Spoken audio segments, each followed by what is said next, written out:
ఆ కఠినమని కొంతకాలం అనిపిస్తుంది, తర్వాత అదే రిఫార్మ్ కింద వచ్చిన తర్వాత మనకు అంటే దాన్ని నెక్స్ట్ లెవెల్కి మనం తీసుకెళ్ళడానికి అవకాశం ఉంటుంది. కాబట్టి ఇలాంటి విషయాలను అన్నిటిని కూడా మనం దృష్టిలో పెట్టుకొని కొన్ని నిర్ణయాలు తీసుకుంటే మనకు బాగుంటుంది. అదేవిధంగా ప్రకాష్ గారు మనకు మైనింగ్ యూనివర్సిటీ పెడితే బాగుంటుందని అడిగినట్టున్నారు.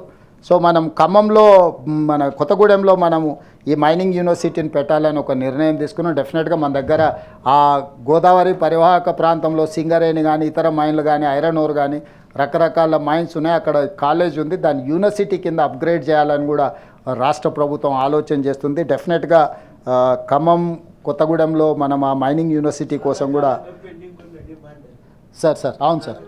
So within few days we're going to take a final call on this university sir. దీన్ని కూడా మనం ముందుకు తీసుకొచ్చే కొత్తగూడెంలో మైనింగ్ యూనివర్సిటీని మనం earth and sciences new university of earth sciences at Kothagudem, so upgrading school of mines, దీన్ని upgrade చేసి చేయాలని అనుకుంటున్నాం సార్. దీన్ని తొందరలోనే మేము నిర్ణయం తీసుకొని ప్రభుత్వం ముందుకు వస్తుంది. ఏది ఏమైనా ఈరోజు చర్చలో ప్రస్తావించినా ప్రస్తావించకపోయినా మన విద్యా విధానము విద్యాశాఖ నిర్వహణ కొంత ఆందోళనకరంగా ఉన్నది. ఇది ఎవరు అవునన్నా కాదన్నా ఇది నిజము. దీన్ని ఎక్కువ కాలము కప్పిపుచ్చుకొని మనకు మనం గొప్పలు చెప్పుకొని మనల్ని మనం సమర్థించుకునే ప్రయత్నం చేస్తే ఇది పేదలకు, ముఖ్యంగా తండాలలో గూడాలలో మారుమూల పల్లెల్లో ఉన్న పేదలకు తీరని అన్యాయం జరుగుద్ది. ఈ అన్యాయానికి మనం కారణం కాకూడదు.